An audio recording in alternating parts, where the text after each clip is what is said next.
The wind had teeth that night, gnawing at every crack in Castle Black's stone and timber until even the seasoned rangers cursed beneath breath that became rime-crusted vapor. Lord Commander Harmon Pike, called the granite due to the unbending set of his jaw, stood upon the wooden walk above the gatehouse, gloved hands gripping the rimed railing as if he meant to strangle the cold itself. Far below, the great wooden gates quivered on their iron hinges beneath a fitful thrumming that seemed to rise from the frozen earth. The wall was restless. That was the only way his mind could frame the low thrumming, the heartbeat of something vast and old awakening inside the ice.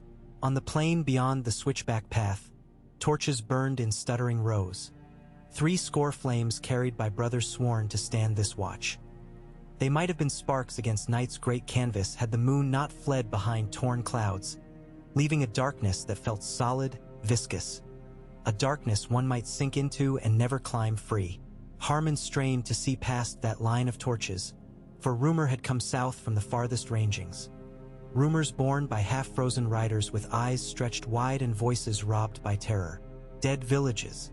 Footprints rhymed in blue-white frost where no boot or paw had pressed. Ravens refusing to land on rooftops lest the shingles themselves bite. Ranger Serwyn Thicket mounted the stairs at Harmon's back. Tormund's party returned, Serwyn said, breath rasping. 6 horses lost, for men wounded. They claim the Frostfangs are empty of wildlings now, empty of everything living.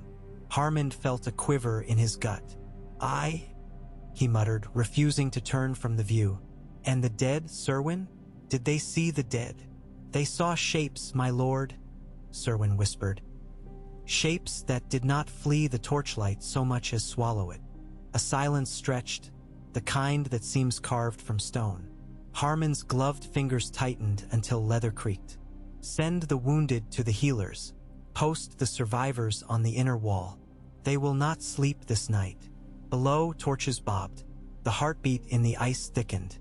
Somewhere in the black beyond sight, something scraped against frozen ground. Stone upon stone, bone upon bone. Harmon tried to recall every line of the Night's Watch oath, as if the words themselves might shore up courage where steel and timber would fail. 100 leagues south, at the court of King Jaehaerys Targaryen in King's Landing, the year's first thaw should have brought sweet scents of river blossoms drifting in on the Blackwater wind. Instead, the royal bees died in their hives and the royal falcons molted twice in confusion, and Maester Otherys wrote a quiet line in his weather ledger, "Anomalous chill persists, surely Omen." He did not speak the word others, for maesters dealt in rationalities, yet the sigil of House Stark, gray direwolf racing beneath a field of winter white, seemed etched upon his waking thoughts. Queen Alysanne listened behind doors thick with gold leaf as lords disputed tariffs, but her mind strayed northward with every breath. Only a year earlier she had stood atop the wall itself, eyes watering in the endless cold, and felt the watchful silence of ancient things pressing from the dark forest. She remembered the sound her boot made on that ice. A singing, high and pure, almost mournful. Now, nights in her solar, she dreamed of that song growing louder, until it became a wail of trumpets carved from glacial bone. When she woke trembling, King Jaehaerys would wrap her in arms still strong despite the silver at his temples. "Allie," he would whisper, "the North is bound to us in fealty and craft. If need is dire, dragons are swift." But even as he spoke, he felt a chill gnaw at his ribs, as if his own blood turned sluggish in sympathy with hers. Beyond the wall, atop a rise the wildlings named Widow's Crown, a boy named Bran of the Redroots clung to a tangle of dead brush and stared southward with eyes that had known too much so young. He was 13, yet already his clan called him Bran the Owl, for his gaze missed little and his silences spoke volumes. That morning, his mother had wept without tears after discovering the clan's dogs curled stiff in their kennels. Eyes rimed blue, fangs bared in mute howl. "The breath of ice," the clan elder murmured. "The old songs warned us." Bran had followed the howls on the wind, scrambling through drifts until he reached Widow's Crown. From there, you could see the wall faint, like a pale scar carved across Night's brow. But what froze Bran's blood was not the wall's distant immensity. It was the faint blue glow pulsing just north of it, an aurora that seemed to emanate from earth instead of sky. It rippled in syncopation, as if a living heart beat beneath the snow. Lightning flickered inside clouds, lightning of cold fire, blue and white, silent yet fierce. Bran smelled something unnatural on the wind. Not wood smoke, not pine, but the crackling scent of untouched steel plunged into fresh snow. When he blinked, shapes appeared in that cold lightning. Antlered shadows, riders fashioned of swirling frost, banners sewn from night itself. He blinked again. Gone. The glow remained. Bran scrambled down the far side of the hill, half sliding, half tumbling, until he reached the gully where his clan's scattered children hid among rocks. He could not form the words, yet when they saw his face they gathered their meager bundles at once. Somewhere overhead, a crow screeched a warning that echoed thrice before vanishing into the hush. Castle Black's main yard rang with hammer blows as blacksmith Tragar half-hand worked through the night, forging spears tipped with dragonglass shards hauled over mountains decades earlier. Each strike spat a fountain of orange sparks that seemed almost obscene amid so much blue-white chill. Around him, brothers staggered from warmth of the armory to the frigid yard, bearing fire-hardened shafts and coils of aged chain. In the rookery, ravens screamed and battered their wings against iron bars. Maester Ryam donned falconer's gloves, though they offered little protection. The birds pecked and clawed as if the maester himself were carrion. He managed to bind a message to the leg of the largest raven night gathering. Send fire and faith. He did not sign the parchment, for in his bones he knew signatures might soon have no meaning. The bird was released. It went nowhere. Instead, raven after raven beat itself against the window until feathers drifted like midnight snow. Ryam stared, heart hammering, until a sudden crack reverberated beneath his feet, distant, yet unmistakable. The crack shuddered up the 70-league spine of the wall, beginning as a thin fissure near Icemark, widening to a jagged grin beneath Nightfort, spider-webbing through layers of ancient ice older than the Seven Kingdoms. Torchlight flared as watchmen cried out. Harmond Pike felt the wooden walk sway, felt a roar like 1,000 collapsing towers rumble through his chest. The wall groaned, a sound that might have been a dying god or a newborn one, he could not tell. He shouted orders, but his words vanished in the thunder of splitting ice. A length of the wall, 50 feet across, 100 feet tall, sheared away with terrifying grace, floating for a heartbeat before it fragmented into crystal boulders that plummeted into darkness. A storm of frost billowed upward. Ice dust hung in the air like crushed diamonds. Beyond the gap, torches sizzled out. And then Harmon saw them.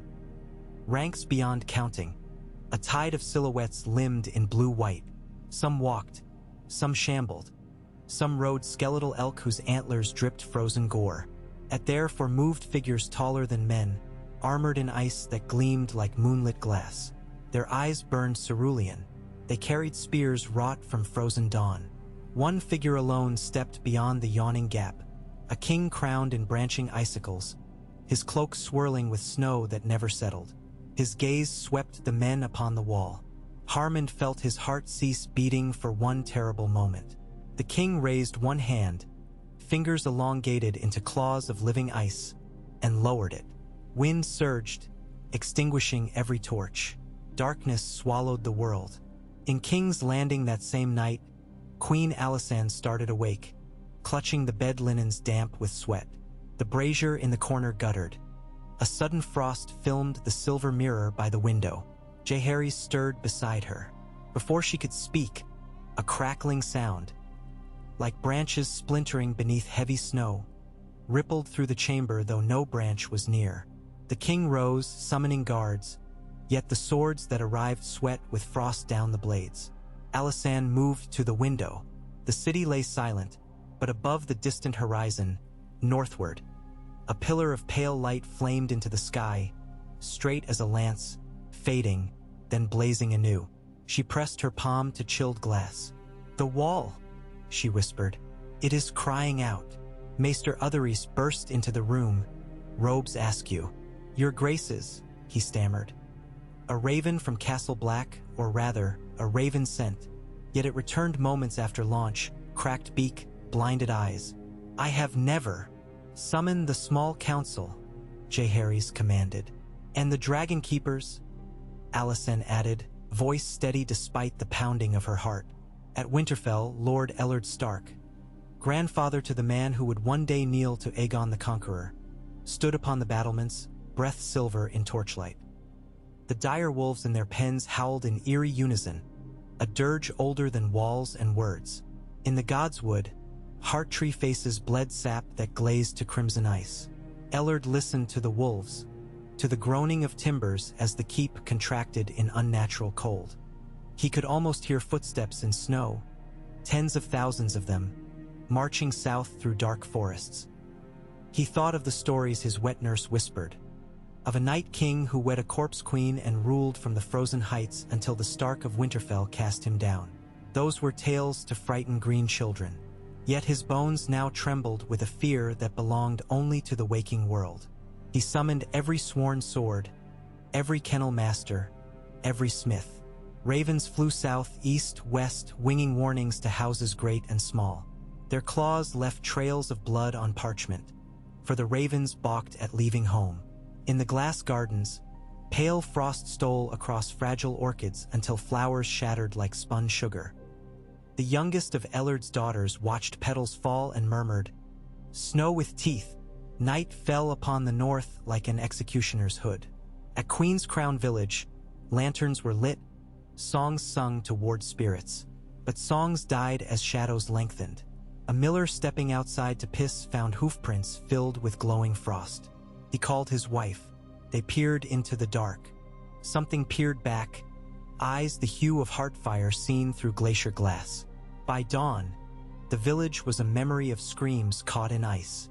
At sea, the bay of ice hardened. Fishermen from the frozen shore dragged boats onto cracking shelves and prayed to nameless gods. When the moon reached its pinnacle, a tremor raced beneath the bay, splitting the ice in jagged lines that resembled runes of a tongue no man spoke. From those fissures, vapor rose, vapor that froze upon air, forming crystalline pillars taller than ships' masts. Within each pillar flickered the suggestion of faces screaming soundlessly. In Old Town Citadel, Archmaester Vaelor twisted iron links between fingers trembling with age. He read weather charts, felt a chill seep from each parchment. Even the great obsidian candle, long dark, now glowed a faint sullen blue at its tip, as though lit from within by the corpse fire of lost Valyria. Vaelor sent scrolls fast as hands could write. Recall every Archmaester. Leave nothing to chance. The long night stirs. Younger maesters scoffed. Yet that evening, when every hearth in Old Town guttered with blue-white flame, no one scoffed again. Back at the shattered gap in the wall, daybreak revealed a plain transformed.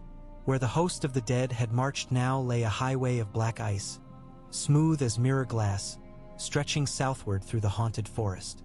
At intervals, spires rose, tall and thin, sculpted by unnatural will, each crowned by the skull of a ranger or wildling, mouths frozen mid-scream.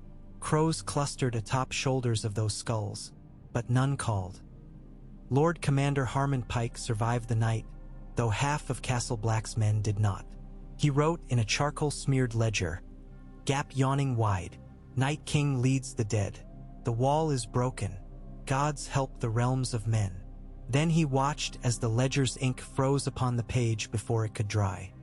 He ordered the horn blown, 5 blasts, a call never sounded in living memory, a call for all the realms of men to rally.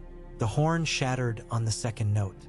At Dragonstone, gaunt Demon Targaryen, the king's cousin, lately exiled for some scandal, tasted ash in the sea wind and felt Carax's stir in the volcano's bowels. Dragon and rider shared a dream then.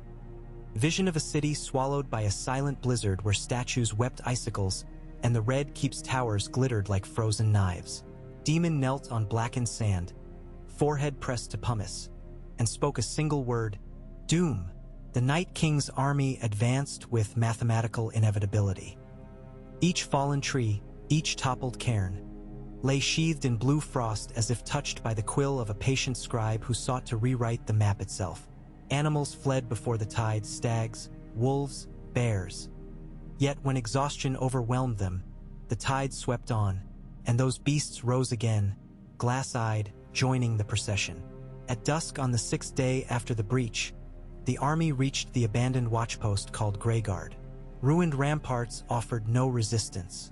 There, beneath walls crumbled by centuries, the Night King paused. He turned his crowned head toward the sky, as though smelling stars themselves. Then he raised both arms. Silent lightning webbed across clouds. In the eerie brilliance, watchers upon distant hills saw the dead begin to dig. Their hands clawed earth, stone, permafrost, as if compelled by some rhythm thrumming beneath the world. And from those pits they unearthed bones of ages past. First men, giants, children of the forest. The bones knit themselves with blue-lit sinew. New legions rose. At Winterfell, Ellard Stark assembled bannermen in the Great Hall, torches guttering despite fresh pitch. He spoke of ancient pacts, of the last long night, of the cost of failure. His words carried weight, but fear deeper than words gnawed the assembly. Lord Ronald Dustin whispered of wives roused from sleep by dreams of ice, spiders large as hounds. Thane Arnulf Karstark clutched at a direwolf-toothed talisman handed down from an age when talismans mattered. They drank mulled wine that tasted of ashes. When ravens arrived, those that survived the cold, they carried scraps of parchment frozen stiff. All bore the same message. The wall is broken. The dead march. Men left that hall pale and silent, as if each carried the chill within. Queen Alisanne's white dragon, Silverwing, roared atop the dragon pit, smoke pluming from her nostrils though no flame followed. Dragon flame burned hot, but this cold seemed to swallow heat, leaving only steam. Jaehaerys ordered ravens to every lord paramount. He dispatched riders down the King's Road, messengers along the Rose Road, scribes to the faith. Yet part of him understood. Parchment and proclamations were straw before a storm made of death. On the throne of swords, he felt the iron colder than ever. He wondered if each blade beneath him had once belonged to a soldier now rising again with blue eyes and rusted spear. 3 days later, the Night King's host reached the last river, a ribbon of dark water winding through hoarfrost willows. The river's current slowed, thickening to slush, then to slivered panels of ice. By sundown, it bore their weight. They crossed without breaking stride. In their wake, the river remained frozen solid, a monument to unlife. On a ridge west of the crossing, Bran of the Redroots crouched among windswept snow. He held a carved horn his father had given him, its mouth rimmed in bronze. He watched the dead flow south like ants from an overturned hill. He should have sounded the horn. That was the task set upon him by older, wiser hunters who now lay scattered or slain. Yet he did not. Something in those ranks called to him, a lullaby mourned by mothers in the Barrow Downs, an ache older than language. The blue glow touched his eyes. He blinked, and for an instant the world became still, every breath of wind frozen mid-gust. He saw a weirwood grove bathed in moonlight, its leaves blackened by frost, its carved faces weeping tears that formed tiny icicles at the chins. Beneath the roots, something writhed. A heart, perhaps, beating once per century. Bran gasped and came back to the ridge, snow needles stinging his cheeks. He raised the horn, lips numb, and blew. The sound emerged brittle, cracked, wrong. Below, a single dead rider turned his head, empty eye sockets filling with blue starfire. Bran fled. Beyond that ridge stood the ruined holdfast of Deep Down, manned by 200 Stark spearmen and a dozen sworn knights of the Green Hand. They had felled trees, sharpened stakes, hoarded pitch in clay jars. Fires roared within ditches to warm tar. Yet when the Night King's vanguard emerged from the treeline, silent, inexorable, fires guttered to gray ash, pitch thickened to slush, bowstrings snapped in the sudden cold. The defenders fought, swords shattered, shields splintered. Each fallen comrade rose moments after, joined the enemy, turned on brothers. Sir Lambert Beesbury, last of the Knights of the Green Hand, swung his flanged mace until arms groaned, but a wight caught his weapon mid-arc, grinning through ruined lips. The mace froze to its grip. When Lambert pulled, his gauntlet tore free, skin left upon the handle like shed bark. The battle ended before moonrise. The Night King walked among the dead, palm brushing each corpse. Blue light flared within lifeless eyes. His army doubled, deep down burned with silent flame, gray-blue tongues that devoured stone, leaving nothing but filigrees of soot. South of the neck, ravens brought word to Harrenhal, to Riverrun, to the Eyrie. Some lords scoffed old tales, winter's fear-mongering. Others prepared. At Riverrun, Lord Edric Tully gathered his levies, nets out of storage, for legend said dragonglass and netted obsidian might hamper cold things. At the Eyrie, Lady Yold Arryn dispatched snowhawks to watch the high passes. She knew ice like kin, but this was ice with purpose. Yet politics persisted. House Lannister quarreled over tariffs even as mines grew chill enough to freeze oil in lamps. Down in Dorne, Prince Morian Martell debated whether the White Walkers were but northern fable. Heat of the Red Mountains still baked sun-scorched sands. How could snow cross deserts? But ravens fell dead upon the prince's parapets, feathers iced. He began to wonder. At Dragonstone, Demon Targaryen flew Caraxes north, tail whipping cloud. Behind him, 3 younger riders coaxed reluctant dragons into sleep, forming spear point formation.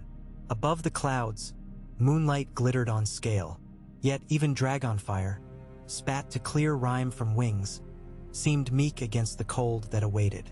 The Night King reached the King's Road 2 months after the breach. 2 months, and Westeros had become a continent divided between those who believed and those who perished. Villages lay silent as mausoleums. September bells hung frozen, mid-swing. In the fingers, fishermen reported blue fires skipping across Wa. Vacrests. In the Dornish marches, snow fell, true snow, not desert sand blowing pale. At Moat Cailin, the marshes froze, turning treacherous bog into crystal plains. Ellard Stark had marched here with 10,000 Northmen, banners snapping. They dug trenches, raised barricades, lined the causeway with braziers fueled by whale oil. When the dead arrived, the first volley of flaming arrows arced overhead, to vanish like sparks plunged into black water. The dead advanced through the flames unscathed, ice forming upon charred rags. Ellard fought atop the causeway. His sword, forged in winter steel, sang against frost-rimmed shields. When Ellard's brother Benjen fell, throat torn, Ellard felt a scream claw inside but refused release. He dragged Benjen's body behind lines and, with tears freezing upon lashes, slit his own brother's veins before blue could claim him. Blood hissed on frosted stone. Ellard whispered, "Forgive me," and cast the corpse onto a pyre. Even fire felt cold. Through smoke emerged the Night King, taller than tales, frost crown catching sickly moonlight. He spoke no word he did not need. Ellard felt the command within his marrow: yield, kneel, become, the seduction of perfect silence. He roared defiance, swung his sword. The blade struck the Night King's chest. A bell-like clang, a burst of freezing mist. Steel shattered into glittering shards. The Night King placed one hand upon Ellard's brow. Ellard Stark of Winterfell fell, eyes bluing, breath turning to smoke. The armies of the north broke. Some fled south into the neck. Others threw themselves onto blades to deny the frozen call. Many rose again beneath new banners of frost. When word reached King's Landing that Winterfell had fallen and the Stark line was sundered, bells tolled an endless knell. Panic bloomed hotter than summer noon, yet the air turned colder each dusk. Jaehaerys stood upon the ramparts of the Red Keep watching the moon lose its silver, taking on the pallor of a corpse. In the harbor, slow-rolling fog froze upon rigging until ships drooped like sagging bones. Queen Alysanne mounted Silverwing atop the hill of Rhaenys. Dragons lined the sky, a fury of wings and fire. Yet in every plume of flame, ice crystals danced. They would ride north. They would ride not to conquer, but to deny conquest to death itself. On the day the dragons departed, villagers along the Rose Road saw a sunrise unlike any in mortal memory. A sun ringed by halos of spectral blue, casting no warmth. By noon, snowflakes drifted, each unique shard shining with inner light. Children reached to catch them, laughed, then cried as frost etched spiderweb patterns upon their fingertips. Their parents shivered at a chill that seemed to rise from within. In the Riverlands, Maester Andri held a candle over parchment recording temperatures. Wax froze before dripping. He set Quill aside, knowing numbers could no longer measure what approached. South of the Trident, on a ridgeline of blasted heather, Bran of the Redroots knelt by a heart tree whose face was cracked by sudden frost. He had followed visions, shadows, whispers. Beneath roots he found a cave warm despite the cold, lit by faint green flame dancing atop black pool. There, three forms awaited. Ancient, small, eyes golden.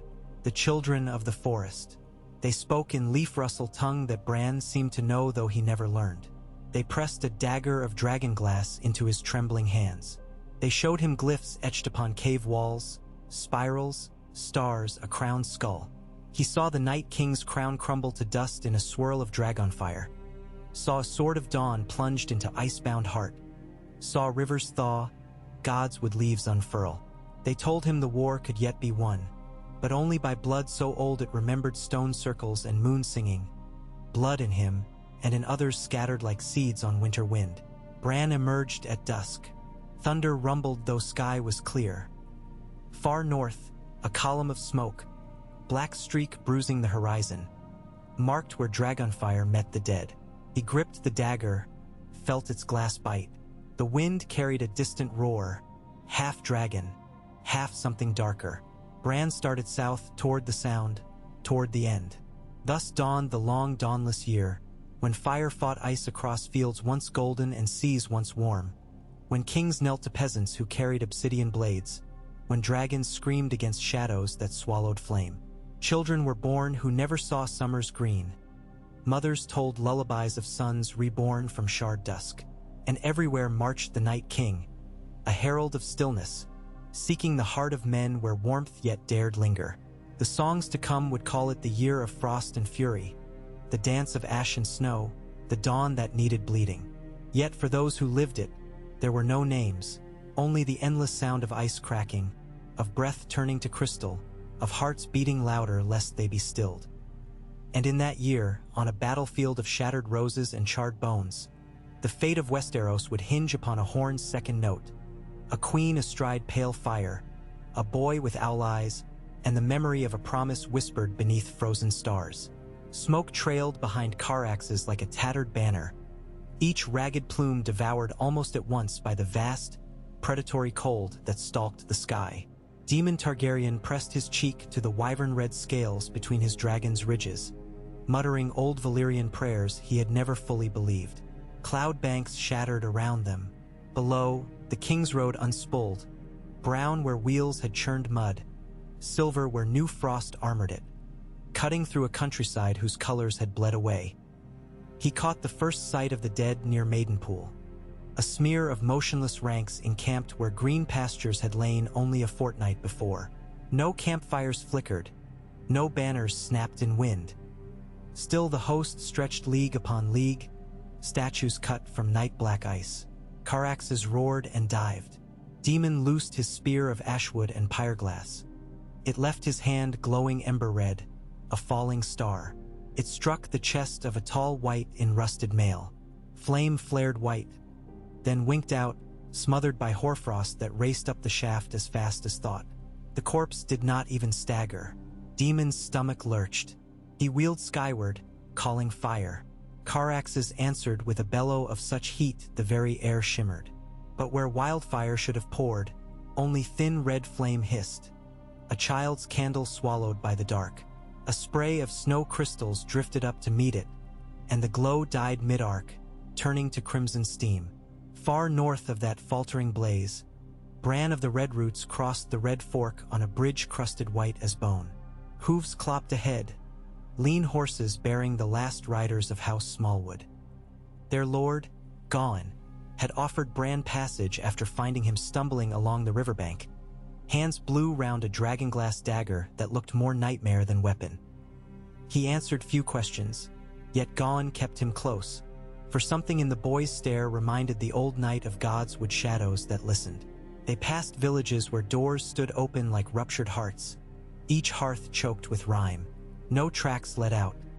Only in, only deeper, as if an invisible river had drawn every soul southward to drown in silence. Each night Bran dreamt of weirwoods screaming soundlessly.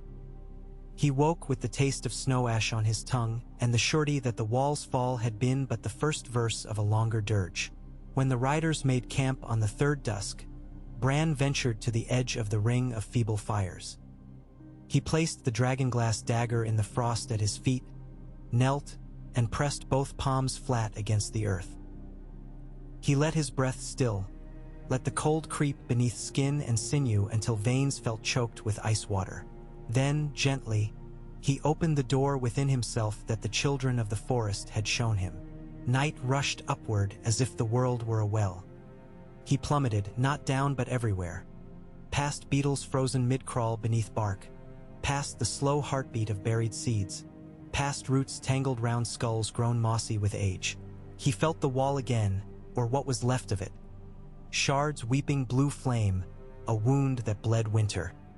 He felt Castle Black, empty but for a handful of men who kept watch over corpses they dared not burn because the wind itself snatched sparks away. Deeper still, he felt the Night King, an absence shaped like a man, a cold that dreamed of nothingness. It searched the land with sightless stars for eyes, hunting warm blood rich with stories. And Bran felt the Night King feel him in return. The shock hurled him back into his body. He toppled, gasping. Above, the aurora of dead light pulsed, colorless yet bright as any noon. Somewhere in the darkness, something laughed. A thin, glassy sound. When the laughter ceased, only the wind remained, and the wind had learned the laughter's shape. Winterfell's great hall lay still, its hearth a black mouth overflowing frozen ash. No lordly feasts rang, no hounds bickered for scraps. The Night King had passed here only 2 days previous, leaving behind a garrison that did not sleep. They lined the battlements like ornaments, eyes dim coals. In the crypts below, a harsher fate unfolded. Ancient kings and queens, stone Starks and bronze Starks, rose-crowned Starks, all raised in mute procession, crowns of hoarfrost blooming on brows that had once worn iron and driftwood and birch bark. Among them walked Ellard, once Lord of Winterfell, now icebound steward of his own tombs. Where mortal Ellard had stood tall, this new thing stooped as though its joints remembered pain even if the mind no longer did. He moved between sarcophagi, touching each lid. Frost spread at his touch, sealing stone to stone. A parody of reverence, unless somewhere, deep within that corpse shell, the man he had been still understood duty, even twisted into mockery. Outside, the Night King surveyed broken towers from the shattered godswood, where the heart tree still bled sap that stiffened to red glass tears. He raised one hand. Ice spiders, pale horrors as tall as war goats, skittered down walls, weaving silken cords of horror that bound remaining banners into mute swaddles. Ravens perched above, silent judges. The Night King's crown of twisted icicles chimed in the cold wind as though struck by tiny hammers.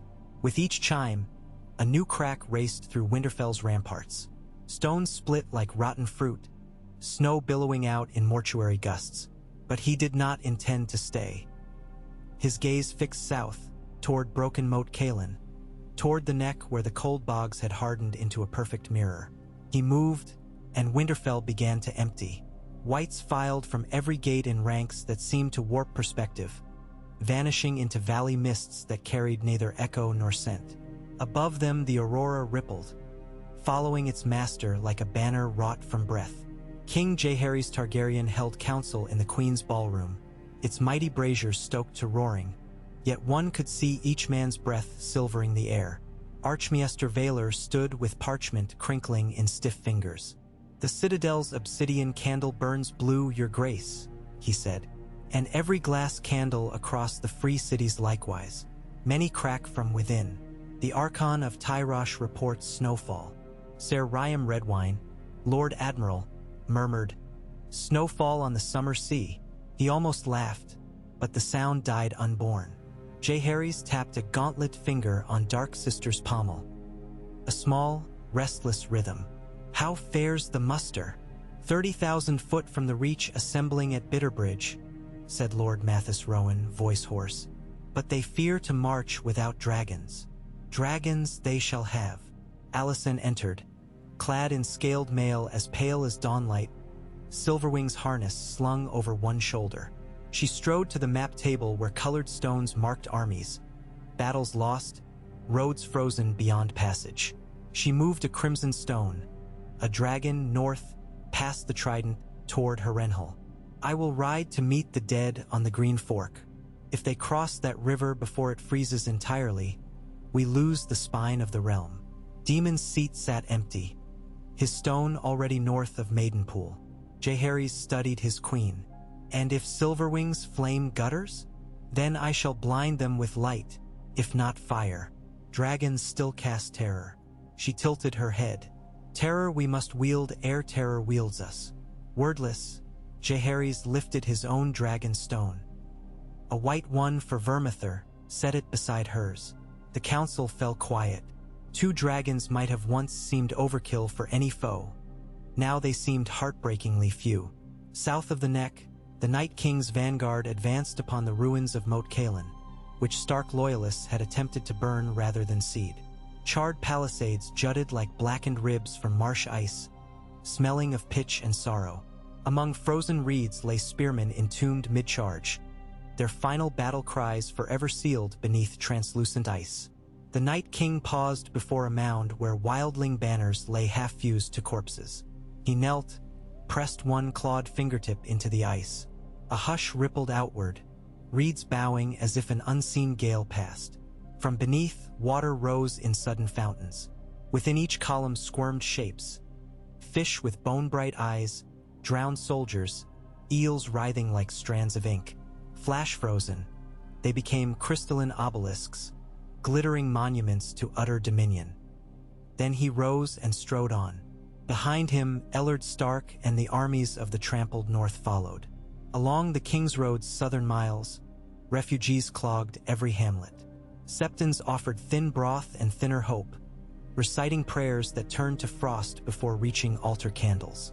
Some who sought warmth at shrines found only statues rhymed with horror, lips cracked as if they too had begged mercy. It was among such crowds that Bran of the Redroots walked one evening, hood drawn low. Cries of starving babes cut him deeper than the wind. He felt the dagger of dragonglass tug at him, whispering paths he must take. Left at the Weeping Elm, right at the fallen mile marker.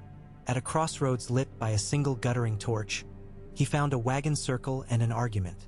For soldiers of House Tully barring passage to a one-armed farmer and his family. "We ride for Riverrun by Lord Edric's command," the sergeant barked. "No room for small folk, food's too dear." The father clutched his son. "Please, sir, the baby's burning with fever." Bran stepped forward, eyes turned, expecting perhaps a beggar's plea.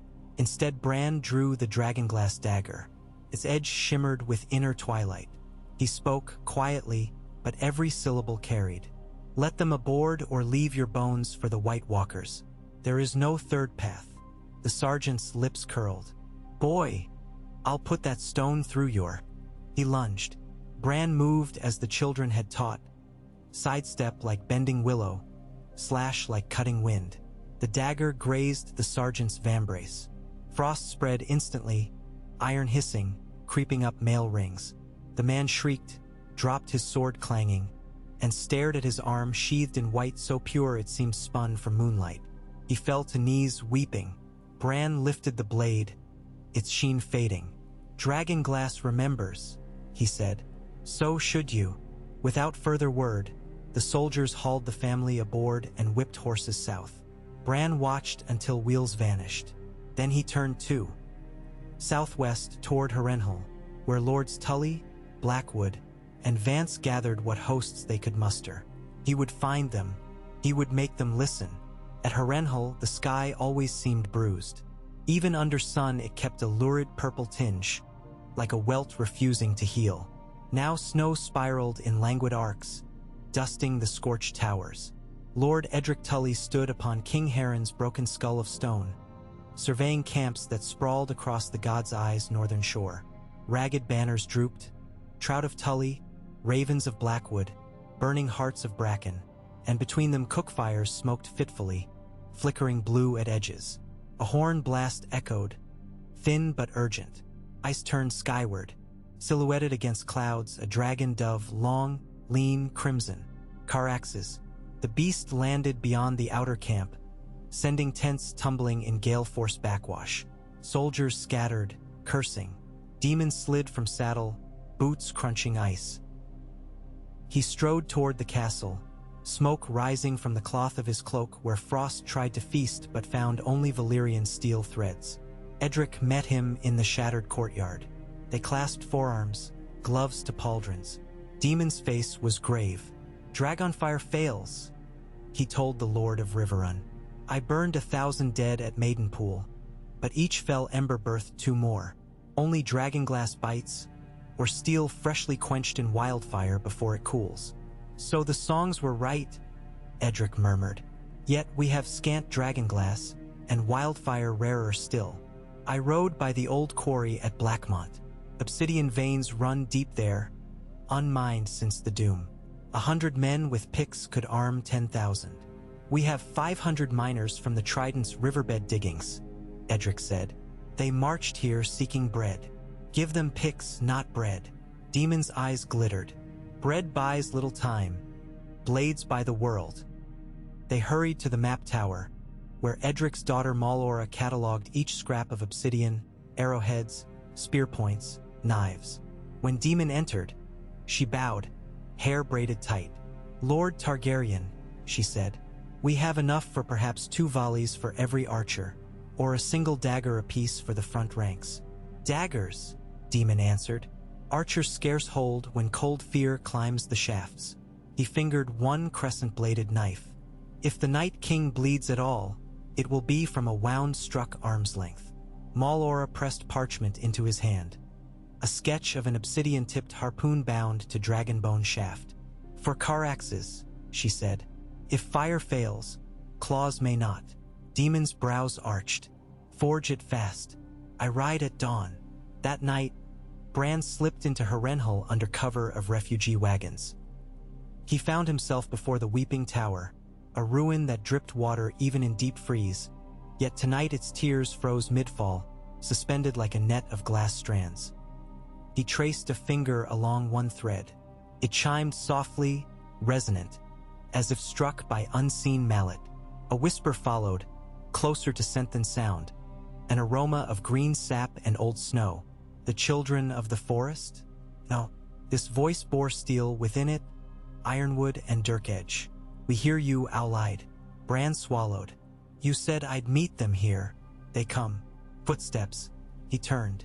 Malora Tully approached, torch raised. She regarded the boy in tattered furs, dagger bare at hip. "You carry Valyrian steel?" she asked. "Obsidian," Bran answered. He stepped into torchlight. Malora's eyes widened at the blade's black luster. "My lord father seeks more," she said slowly. "You might earn his ear. I need his heart." Bran's voice trembled, yet conviction thrummed beneath. "I bear a message from powers older than crowns. If men stand divided, the world ends. There can be no Riverlord or Kingslayer, no Reachman or Dornishman, only the living." Malora watched him. Snow spiraled between them, catching torch glow like a swarm of ember motes. She nodded once. "Come, and hide that dagger. Not all within these walls trust sharp things they do not own." East of Harrenhal, on the God's Eye's far shore, the Night King paused again. He stood upon waters now solid, his host arrayed across the lake like ink across parchment. Underfoot, fishes drifted frozen between weeds. He raised his arms. Ellard Stark advanced, bearing a shard of ice shaped into sword. Behind Ellard, giants marched, 3 in number, flesh mottled pale blue. At a single gesture, the giants knelt. Their fists pounded the frozen lake. Cracks webbed out. Ice plates rose, forming tiers like steps. Upon these, lesser wights began stacking timber scavenged from sunken ships, deck planks bristling with nails, masts split by past storms, wood ordinarily useless in such freeze. But under the Night King's touch, the timber warped, fusing into a grotesque sculpture. A bridge shaped like spinal bones, arching southward. Away across the water should it thaw. Yet the water would not thaw. Even so far south, winter seemed to abide him and him alone. A raven circled overhead. His feathers rhymed silver. Cried once, voice breaking. The Night King watched it spiral down. He extended a hand.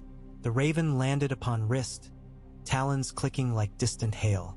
Its eyes blazed blue. Its beak opened, and the voice that issued was human. "Your doom stands ready?" the raven croaked in cracked Valyrian. "Dragons come." Fire to meet frost. The Night King tilted his head. Frost blossomed across the bird's feathers until it froze solid, wings outstretched in parody of flight. He closed his fist. The raven shattered into glittering powder. The powder swirled, drifted across ice, dusting whites in fine blue sheen. They seemed to glow brighter. He resumed his march. Dawn found Queen Alysanne circling over the trident's mouth. Below, tents littered the banks like fallen petals. Her outriders, 1,000 Arryn Lancers, had reached the ford at break of day only to discover the water skimmed with ice thick enough to hold a horse's weight. They hacked at it with axes, but the shards mended themselves in moments, guided by an unseen frost that drank sunlight like wine. Silverwing beat enormous wings, talons raking air. Alysanne peered west, seeking Carax's crimson shape, but nothing pierced the haze. She hissed a Valyrian word meaning hurry. Answer came not in flame but in thunder. From the north shore exploded a column of whites, skins mottled white, eyes star blue. They charged the half-formed camp, heedless of pikes or palisades. Arryn Lancers met them, valor drowned by numbers.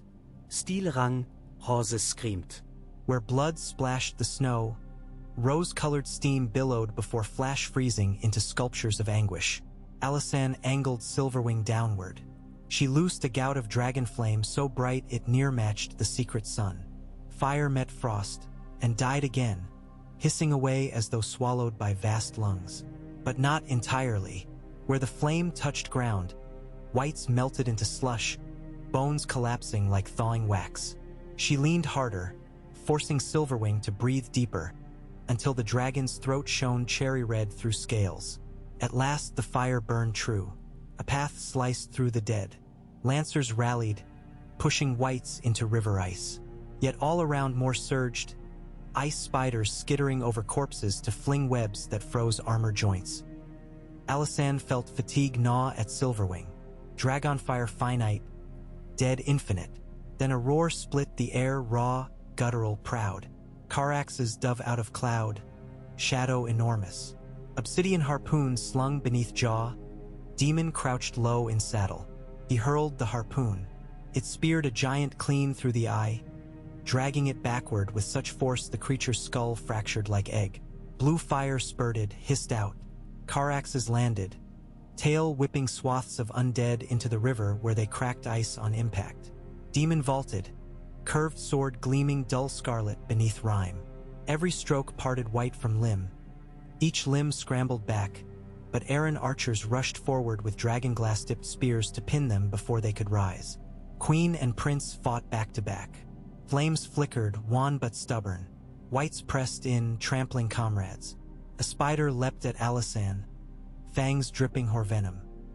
In a single sweep she cleaved it in two, but where its guts splashed, frost spread across her greave. Her leg went numb. She felt the ground tremble. Over the ridge poured a second wave. Ellard Stark at its head, blade of ice singing mournful notes. He locked blue gaze upon the queen. Alysanne flinched, sensing some echo inside the dead lord aching still. Then a horn blast split the chaos. From the west bank thundered 600 rivermen. Blackwood scythemen, Vance pikers, Tully trout knights in mail turned sea-green by frost. At their fore rode Maelor Tully, red hair streaming from helm, obsidian scimitar raised high. Beside her raced Bran, dagger ready, eyes dark with something older than boyhood. They struck the flank. Dragonglass glowed where it cut. Whites fell like felled stalks. Ellard reeled, vision drawn to Bran. In that instant something fluttered beneath ice-corrupted features. Recognition? Bran met the dead lord's gaze, and felt a memory that was not his. Winterfell hearths blazing, children laughing, oaths spoken before weirwood. He thrust dagger overhead, letting Ellard see it, know it. The Night King's lieutenant staggered, sword arm faltering. Daemon seized the moment, driving Valyrian steel through Ellard's chest. A crack rang like splintering glacier. Blue fire flickered, then died. The corpse crumpled and did not rise. A silence blew across the field, eerie as dawn in crypts. Whites closest to the fallen lord faltered, some collapsing outright. Maul Ora shouted, "They can be slain!" Hope roared like new flame, but the army was vast. For every white that fell, 3 pressed in. Bran weaved through melee toward the frozen river. Maul Ora followed, defending his back. Aaron lancers encircled them, forming tight phalanx. Bran reached the ice where cracks glowed faint blue. He knelt, pressed palms flat again. This time he did not lose himself. He guided the door carefully, as a smith guides molten metal into mold. He sought water beneath, the current still alive though swaddled in ice. He whispered to it, words not of tongues but of being, "Move. Remember heat. Remember spring." In answer, a groan issued, deep, wail low. A fissure zigzagged across the river. Water surged, shattering plates. Whites toppled into sudden torrent, limbs whirling. Ice spiders skittered, found no foothold, drowned. The undead recoiled, confused in their unlife. Bran rose. Blood dripped from his nose, steaming. Maul Ora steadied him. "You're bleeding." "It's the river," Bran murmured, dizzy. It wanted to live. Across the churned field, the Night King appeared, silent, still terrible. His gaze took in the breach, the fallen bodies, the river reclaimed. Snow began to fall with unnatural haste, flakes like razored petals. They clung to living flesh, biting. Soldiers cried out. Dragons roared. The Night King raised both hands. Storm winds howled from every compass point, swirling snow into blistering maelstrom. Flames guttered. Vision died. In the whiteout, shapes lunged, shadows within blizzard. Bran felt the old dagger tug again, pointing south, away, away. Maul Ora seized his wrist. "We hold or we die. If we hold here, we die anyway," Bran breathed. He turned to Daemon, visible only by the crimson of Carax's scales amid white. "Prince, the lake, take me across." Daemon's sword parried a frost-slicked axe. "Why? There's a heart below water.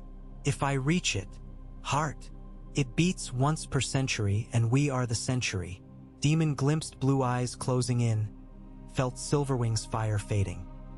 He cursed in Valyrian, yanked Bran onto Carax's saddle, shouting to Alysanne, "Hold them!" The queen nodded once, already limping with frozen wound. "Go!" Caraxes sprang skyward, talons scattering whites. The blizzard clawed at them, but dragon wings beat harder. They soared above swirling white until shape of the gods I lay below, a black hole rimmed with ice. Daemon angled down, skimming surface cracked by earlier enchantments. He landed on a jag of shore where willow skeletons rattled. Bran slid off, stumbled to knee. The dragonglass dagger thrummed. He plunged it into ice. Cracks blazed outward, pulsing red this time, not blue, the color of Ember's heart. Underwater, something answered, a drumbeat slow, immense. Flume, flume. Heat blossomed beneath the lake, sulfuric, ancient. Ice hissed, turned to steam so fast it screamed. White wall of vapor shot skyward. Daemon leapt astride Caraxes, wings mantling to shield Bran. And the lake erupted. A geyser hundreds of feet tall shattered sky. Scalding water rained over battlefield, meeting snowstorm, creating choking fog. Whites caught mid-stride calcine to brittle husks then sloughed apart. Ice spiders exploded. Frost giants cracked, crumbling into boulders. Silverwing shrieked triumph. Her flame found purchase now, mixing with boiling mist until the air glowed sunset orange. Alisan led cavalry through dissipating white, cutting down leaderless remnants. Melora's pikes thrust, obsidian tips glimmering ruby in new heat. On the far bank, the Night King faltered. Steam ghosts coiled round his limbs, whispering of melt. He turned those star-blue eyes upon Bran kneeling on shattered shore. The boy, no, the conduit rose, dragging obsidian blade free. The Night King stepped onto lake's broken crust to reach him. Each footprint hissed, water scorching up between toes. Dragonfire roared overhead, Caraxes lining up for diving strike. But the Night King raised both arms, calling shards of ice to spear the sky. Flame recoiled, forced wide. He advanced. Bran braced, vision blurring. The dagger felt suddenly small. Demon roared, nudging Caraxes lower, but a spear of ice clipped the dragon's wing. The beast shrieked, spiraling hard but staying aloft. Another step for the Night King. Bran gripped dagger in both hands. He opened the door a third time, deeper than ever.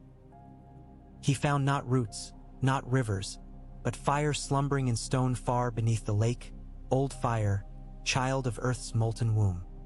He whispered to it the sound of cracking ice, the ache of mothers who bury children frozen. Fire listened. A tremor shook ground. Steam vents burst like breathing furnaces. Glassy shards melting at speed of song formed rivers of rivulets that glowed red. The Night King paused, sensing danger but not wisdom. Bran plunged dagger down a second time. The obsidian shattered, shards flying inward rather than out, stabbing into cracks he had opened. Fire met dragonglass, remembered volcanoes and doom.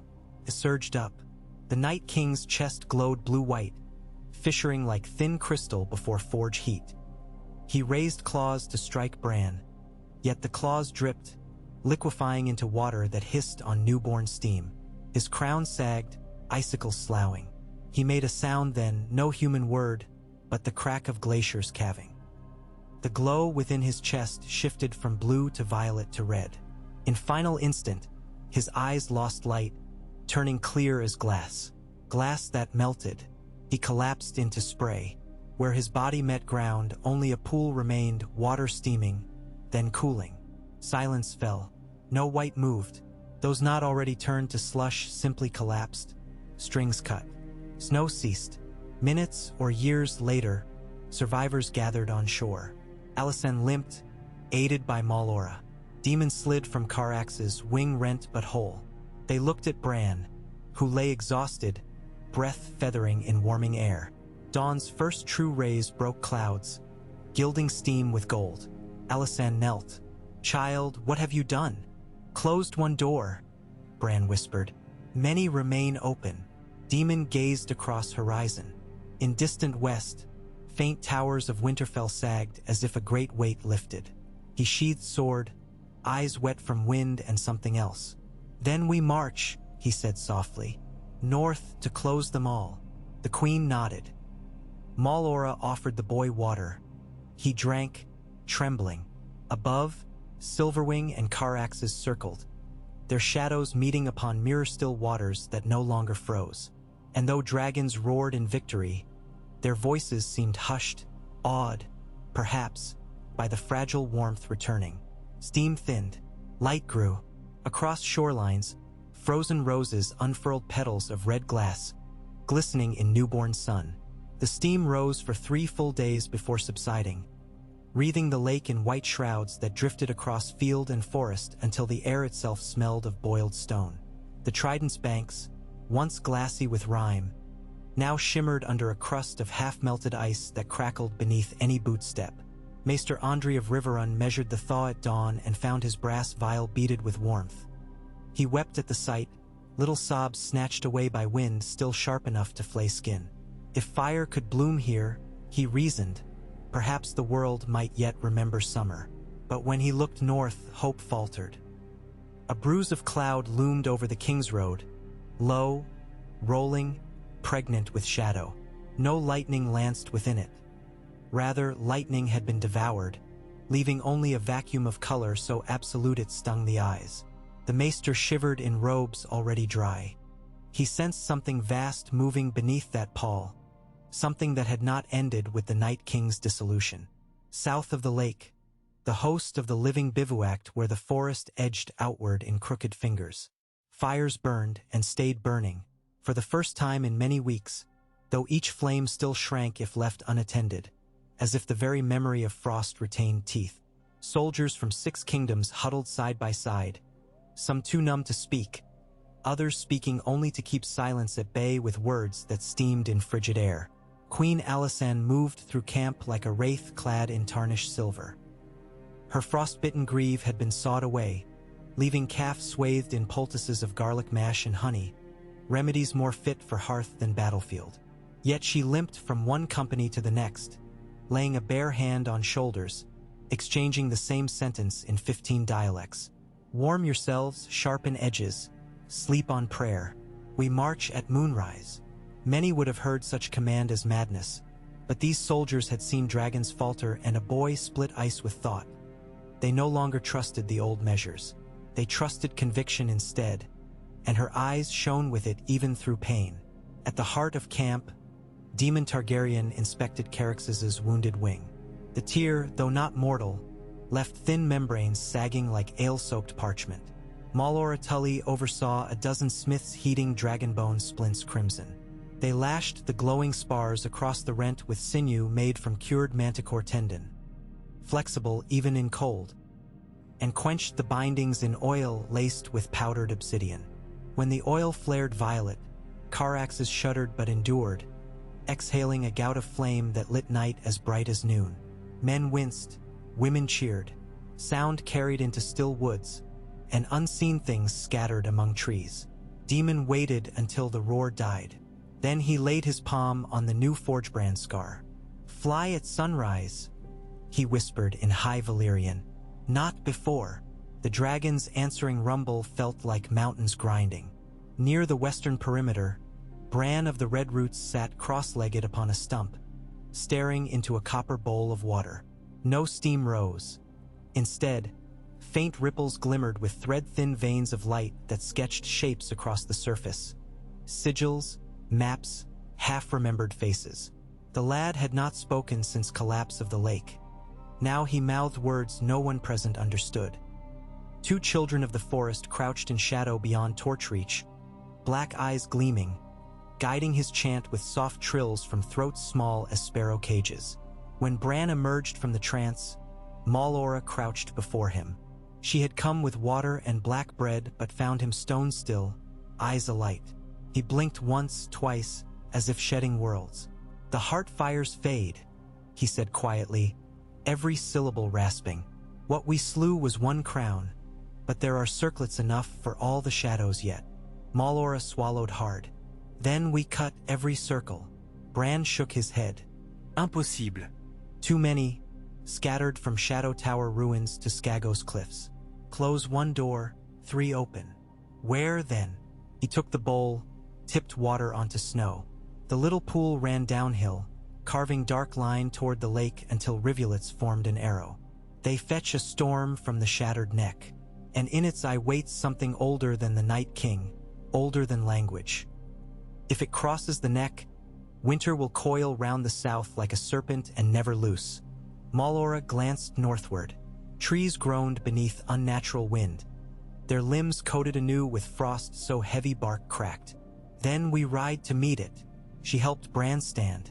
The children of the forest melted into treeline. One brushed Bran's elbow, dropping a seed of dark stone flecked with red. He pocketed it, nodding solemn thanks. At first moonrise they began. Horns lowed across camps, banners unfurled, stiff as boards. Hoofbeats crunching rhymed sod sounded like volleys of distant arrows. 300 lancers led, followed by the Riverland foot, then the remnant of Arryn phalanxes, then what reach levies had staggered this far north. Dragonglass daggers hung from every belt. Obsidian-tipped spears poked skyward like a forest's refusal to bend. In the vanguard, Bran rode pillion behind Malora upon a piebald courser that snorted clouds. Demon paced overhead atop Caraxes, wings stiff yet resolute, while Queen Alysanne remained ground-bound, Silverwing gliding behind lines so the soldiers could look back and draw courage from white scales luminous as maidens dream. All night they marched, chasing the cloud bruise that receded yet never disappeared. By dawn they reached villages mummified under sudden frost. Mesterhouse, Flint's Ridge, Cranig Orchard. Each settlement lay silent, windows glazed into mirrors reflecting only swirling sky. Yet no corpses littered paths, no blood spattered snow. People had simply vanished, or perhaps been rewritten into hush. Scouts returned with news that the neck ahead had hardened entirely. No bog remained, only black ice stretching clear to Greywater Watch. Across that plain moved a second dead host, greater than the first, and at its core towered figures cloaked in ragged twilight. 7 others whose crowns shone jagged but distinct, each forged from different element of winter. Stalactite, Hoarfire, Starlight, Voidstone, Frostash, Aurora, and Moonscour Glass. Behind them crept something else, a massif of shifting shadows whose edges bled sleet. It bore no face, yet features writhed across it like clouds across mountain slopes, birthing momentary suggestions of wolf, bear, woman, babe, all erased in heartbeat. Wherever it oozed, color deserted the world. Bran, seeing the description sketched by scouts, named it with an ancient word, Nescorian, the Nightmother, winter before winter, the idea that the world might forget warmth forever. The living formed battle lines on slight rise where once had stood sentinel oaks now silver-burned to ghost stumps. Tully archers knocked arrows fletched in white goose down. Blackwood scythemen loosened shoulders. Aaron pikes stamping lines. In the center, a ring of smiths poured wildfire over edge of masterwork blades. The green fire hissed but, quenched in snow, tempered steel until edges smoked. Queues of trembling men approached open kegs of mulled wine spiced with cinnamon. Queen's order insisted each soldier taste warmth before first horn. The drink cut raw throats like velvet and steel. Bran stood on boulder overlooking plain, eyes half-lidded. Children of the forest ringed him, tiny forms almost invisible beneath pine boughs. They hummed, a harmony faint yet piercing, closest cousin to wind in leafless grove. Bran joined, higher, purer, and his voice soared beyond earshot into sky. Cloud bruise flared. A concussive moan roared across ice, flattening scout flags. The dead advanced, first whites of men and beasts. Behind them thralls of ice spiders dragging braziers filled with blue flame that did not burn but frosted what it touched. Then the 7 crowned others, gliding without footfall. Above, frostbats swarmed, wings thin as parchment, chirping shards of sleet. Demons signaled. 3 whistled notes to Silverwing. Dragons rose, wheeling apart to attack from flanks. Caraxes dove first, spewing fire newly mixed. Smiths had lined his throat with powdered obsidian and wildfire paste, an untested concoction. The jet that poured forth blazed an eerie violet, searing a hole straight through the first wave. Whites collapsed, melted, left charred impressions in ice. Silverwing followed with white-hot breath. Where her flame touched blue braziers, the unnatural fire guttered out, releasing clouds of normal steam. Soldiers cheered, released arrows. Dragonglass points shattered white skulls, black shrapnel embedding into icy ground and continuing to smoke, as though each shard were a seed sprouting heat. The 7 others lifted slender arms. Sleet hardened midair into spears, launched upward. One caught Caraxes in haunch. The dragon's roar shook trees miles distant. The spear exploded into powder, leaving a ring of frost that jellied muscle where it struck. Demon felt Caraxes falter, banked away, curses flaying sky. On the ground, the white ocean reached Melora's line. She led charge, half-moon shield in one hand, obsidian scimitar in other. Her first stroke lopped a corpse through clavicle. She spun, blades singing through air more brittle than glass. Pikes thrust overhead, skewering ice spiders that leapt too greedily. Yet the dead pressed with arithmetic certainty. For every body felled, 2 more found footing. Soon the living line bowed like willow in gale. Bran's chant rose. His eyes rolled white, then black. The children's hum sharpened, becoming arcs of sound visible as silver motes orbiting them. Snow at Bran's feet melted in perfect circle. The ground beneath quaked, cracks radiating outward in runic pattern. From those runes sprouted columns of red crystal, glowing hearts of petrified sap. They pulsed light that fell upon the dead host.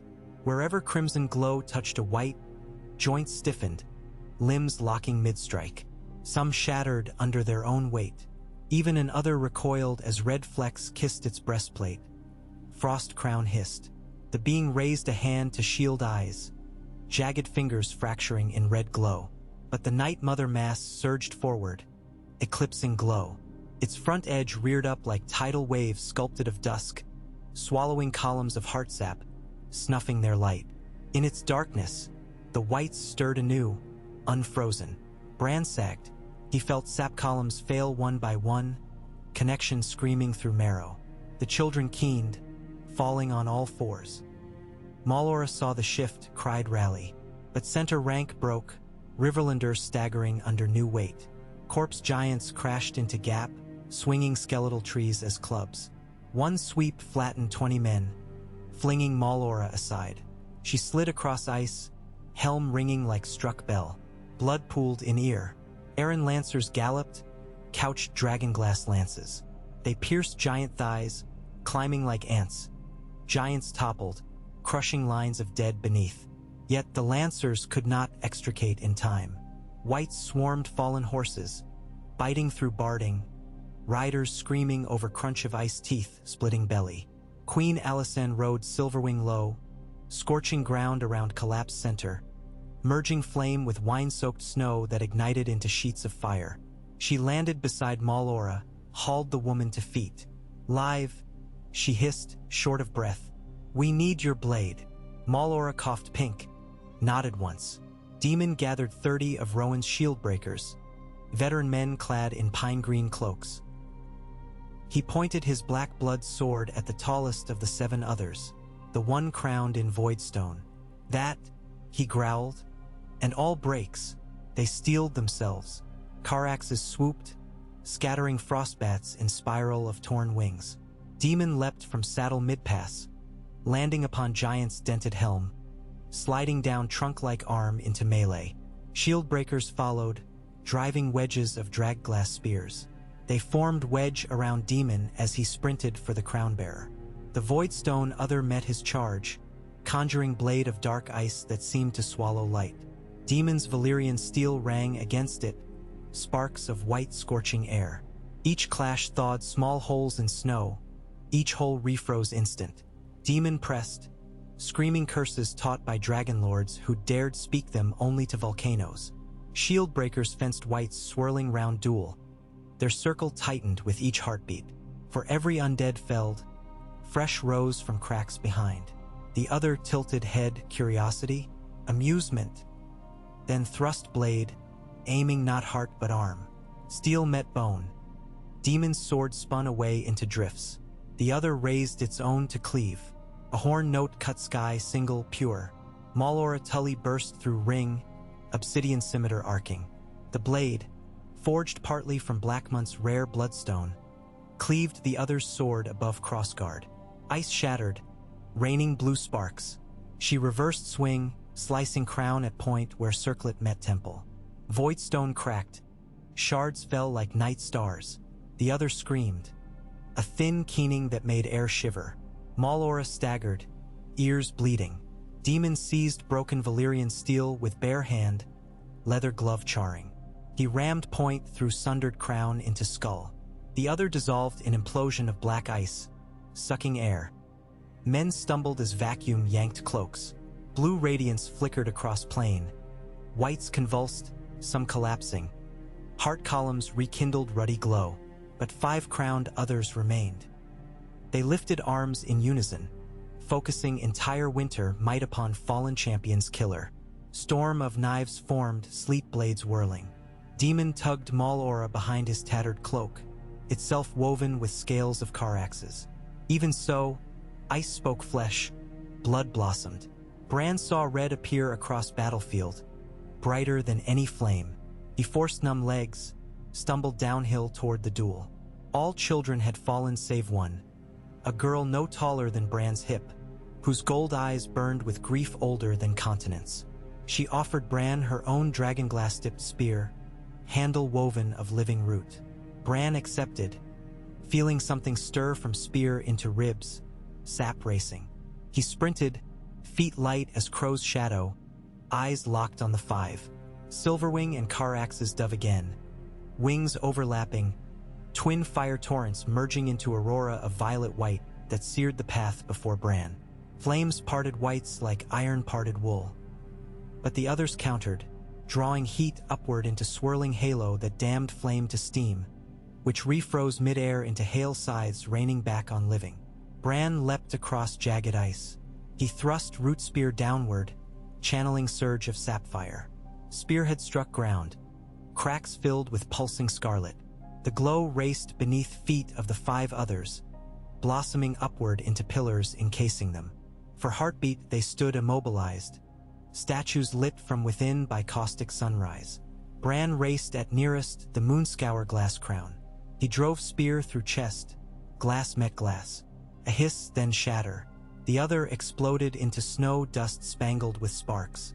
Bran stumbled on, spear half shattered, but Malora and Demon caught rhythm. They and shield breakers surged into trapped foes, hacking.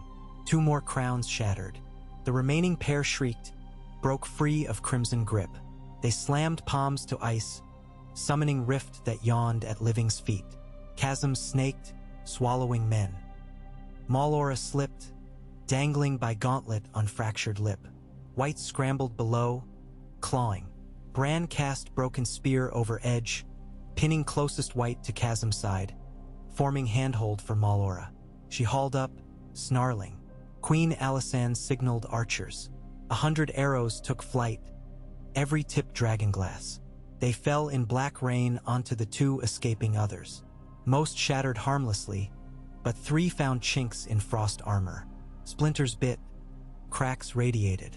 Caraxes finished, tail whipping one into second, fusing them like colliding meteors. They fell together, limbs locking, shuddering once before stillness. Silence gulped battlefield. Whites yet standing jerked spasmodically, then collapsed as if strings cut by unseen shears. Ice spiders cracked apart, giants sagged into mounds of gray mush. The nightmother mass halted, edges quivering, front curling over as breaker wave that lost wind. Men howled, dropping weapons, sobbing relief among steaming drifts of corpse slush. The storm clouds peeled back, revealing a sun wan but real. Bran felt knees buckle. He landed beside root spear stump. The children of the forest gathered, humming soft lament for those sap columns lost. One pressed ear to ground, listening. When she rose, gold eyes met Bran's. "Only the shell broken," she whispered. "Seed still lives." "Seed," Bran rasped. "The Night Mother retreats to root of world. Door remains. We stand in threshold, not beyond." Bran's throat dried. He looked to Demon, to Alysanne, to soldiers nursing shattered hopes. He saw weariness that could split hearts if truth were spoken raw. Yet he must. He climbed onto boulder again, voice carrying across field. "The shadows fade, but not their mother. We have cracked the egg. Now we must burn it. I ride north." Silence answered first, heavy, exhausted. Then Malora, battered helm gone, hair crimson with half-dried blood, lifted her sword. "He rides. We ride." Demon sheathed broken blade, eyes flaring like forge. North, all drakes and daring left. Alysanne slid from Silverwing, limped to Bran, knelt to match his eye. "Where?" "Not just north of Wall. Farther. Frostfang's hide gateway beneath glacier. Door of Tears." The queen nodded. "Then we cross a land killed twice. We have little time before winter remembers itself." She turned to army. "Gather fallen weapons. Melt ice for water. Burn every corpse. At dusk we march anew. The third march, the last, for Heart of Night." Some groaned, but more straightened spines. They had survived the second breaking. To lie down now felt sin against those still warm blood. Fires sprung. Tense rows of stitched sailcloth. Maesters tended wounds with willow bark and honey dust. That night Bran and Demon spoke by low ember pit. Stars overhead looked bruised, as though each had wept soot. Bran told of visions. A glacier cavern yawning like whale's jaw. Within it an altar carved of black ice, pulsing with unborn seasons. Around altar spiraled spirals. Same pattern discovered by rangers centuries earlier around slain horses. Demon listened with brow knotted. You saw path. Steps carved by giants long dead. Winding down to hollow where world's breath turns to shard. And door. Door is not stone nor wood. Door is memory. Must be sealed by gift freely given. Demon's gaze fell to his sword. Memory of dragons? Perhaps. Bran shivered. Or of men. Or hearts willing to forget themselves so world may remember spring. They lapsed to silence. Sparks drifted upward, extinguished before reaching sky. 3 days' march carried them across a neck resurrected as desert of shattered frost. Trees stood petrified, bark fossilized. Scouts rarely found foe. Only occasional knots of whites stumbling without directive, easy pickings for archers. Yet glimpses of the nightmother persisted at horizon, stalking always just beyond torch cast. On fourth day they reached ruins of Moat Cailin. Once charred timbers now lay buried beneath new snow. Bran felt wall of dread ripple across host. Here they had lost many, ghosts crowded memory. But he saw also slender shoots, grass blades breaking crust near blackened palisade. Life, insisting. They burned the ruins anew, flames climbing to azure sky. Smoke curled, carrying prayers whispered by every tongue. That night, small flurry dusted tents, yet frost did not bite skin as before. At dawn of 5th March they crossed threshold where wall once stood. Chasm now gaped, 30 rods wide, plunging into coils of mist. On far side reared jagged spire fashioned from fused wall shards, shaping arch like ribs of monstrous serpent. Bran approached arch first, palm hovering. The shards hummed, resonating with spear stump at his side, root still alive. Malora joined, torch raised. The shards reflected flame, scattering points of crimson across their faces. She touched one. Flinch of pain, but no ice formed on skin. Wall yet protects, she murmured. Broken, still it guards. They led host through arch. Beyond, land felt older, starker. Snow drifted in deep troughs between black pines that leaked sap like coagulated ash. Tracks of mammoths crossed path westward. Some living still roamed. Ravens croaked overhead, flight weaving warnings. Demon flew scout loops high. Caryx's wing, though splinted, held firm. He reported glacier tongues slithering from frost-fong foothills, creaking under unnatural speed. At their terminus lay gorges choked with carcasses of giant elk flash-frozen. Whites scavenged little, as if waiting for final calling. Queen Alysanne flew at low altitude, mapping passes. She found valley where aurora curtains descended to earth, forming shimmering walls humming like tuned harp. She dared pass through, hair crackling. Inside, air tasted metallic. At valley center she glimpsed stones carved into spiral ramp descending to black pool. She did not linger. Bran confirmed the site. Door of Tears. They made camp at valley rim while dragons perched atop pillars of ice glass, watching. Fires burned low. Even warmbloods perceived hush pressing like giant palm. The children of the forest encircled valley mouth, embedding small seeds, twins to the one Bran carried, in snow at precise intervals. Each seed sprouted blood-red tendrils within heartbeats. They glowed faint. Bran gathered captains in circle. Demon, Alysanne, Malora, Ser Jorah Blackwood, Arlen Arryn, Maester Andry. He laid plan. Dragons flame outer veil, opening passage. Shieldbreakers hold rim against what escapes. Queen leads honor guard within with torches laced in wildfire dust. At bottom stands altar. I must plant last seed in hollow atop. When seed drinks tear of first man ever slain by night, door will close. Tear, Maester Andri frowned. Bran produced shard of ice shaped like tear, captured earlier from Night King's crown when shattered. Memory of first death. Suffices. And gift freely given? Malora pressed. Bran looked away. Seed demands life bloom. Mine. Silence, sudden. Demon cursed. No.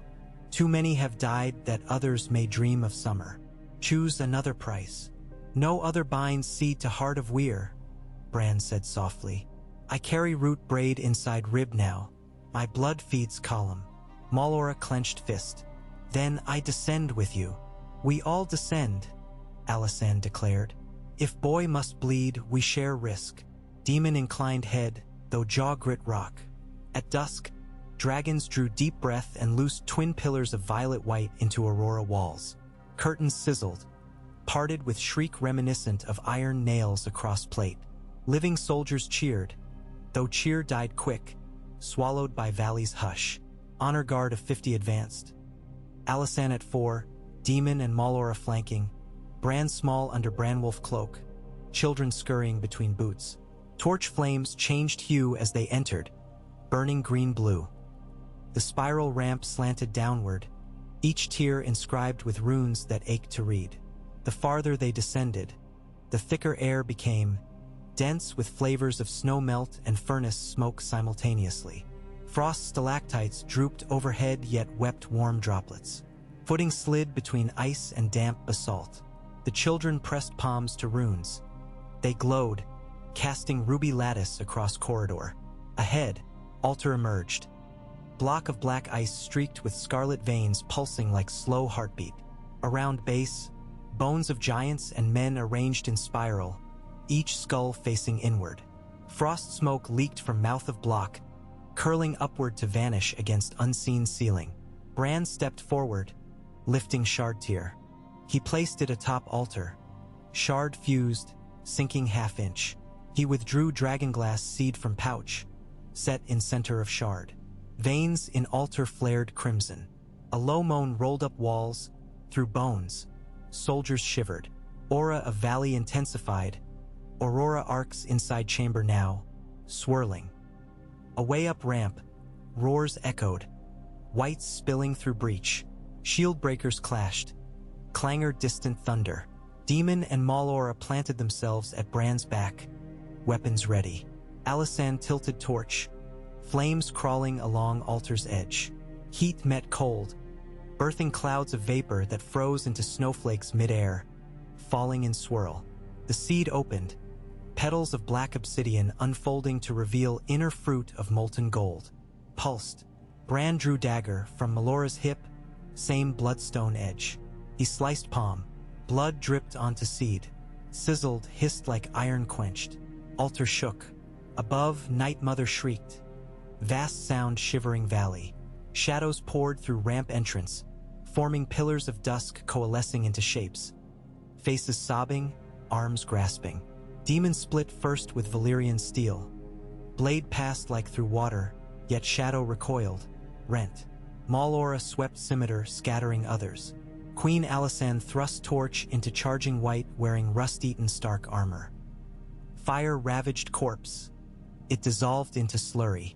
More replaced it, eyes hollow. Bran's knees buckled. Seed root drilled downward into altar, splitting it. Crimson veins flared starbright. Spiral bones rattled. Ramp cracked. Slabs toppled, crushing whites. Valley above convulsed. Aurora walls imploded, sending shards of light raining like glass. Shield breakers fell back, dragging wounded. Caraxes and Silverwing roared, unleashing final reservoirs of flame to hold tide. Inside chamber, altar cracked fully open. Golden core revealed swirling vortex of magma and snow in equal dance. It beckoned. Bran turned, meeting Demon's eyes. "Remember me as leaf turned flame," he whispered, voice twin to wind through autumn canopy. He plunged bleeding hand into vortex. Light swallowed chamber. Sound vanished. For breath, all soldiers felt weightless, hearts racing yet still. Then blast of warmth surged outward, through bones, ramp, valley walls, across pines of haunted forest, across shattered wall. down King's Road, fanning south until even far-off King's Landing felt breeze like spring morning. Whites outside convulsed, limbs dropping, shadows recoiled, evaporated into motes that fluttered like embers, then winked out. Nightmother roar dwindled to sigh, then silence. When light dimmed, altar stood whole again but different. No veins, surface dull obsidian, seed vanished. Bran lay before it, skin alabaster, eyes closed, expression peaceful as river stone. Alysanne knelt, hand to his cheek, warm, but life already poured into ground. She bowed brow to floor, demon pressed palm to altar's inert face, lips murmuring oath never to speak child's sacrifice cheaply. The children gathered Bran's body, weaving root spear fragments into beer that sprouted blossoms of white fire. They carried him up ramp into valley dawn. Above, the sky churned, aurora fading to pale ribbons, then clear. First true blue Westeros had seen in months. Weeks later, at Winterfell restored from hush, young green shoots speckled godswood. Queen Alysanne planted a weirwood sapling beside Hearttree. Malora buried Bran's ashes beneath roots, whispering saga to soil so that memory would feed leaves. Demon flew Carax's one last circuit over Wall Scar. Now quiet, rivers thawing. He saluted Goes, tea of boy owl who reminded dragons what it meant to quake. And deep in glacier bed beyond Frostfangs, no door remained. Only seamless stone where once night promised to return. Some said they heard faint heartbeat of worlds settling, like hammer striking anvil in dream. Yet summers pass, winters follow. Stories bend. At every hearth, when flames gutter to coals, some mother still hushes child with tale of leaf turned flame who paid winter's debt, and how the debt must be watched, always watched, lest new door carve itself from forgetting. And far beyond mortal ken, among stars bruised but brightening, Bran's whisper lingers in first spring breeze. Remember heat,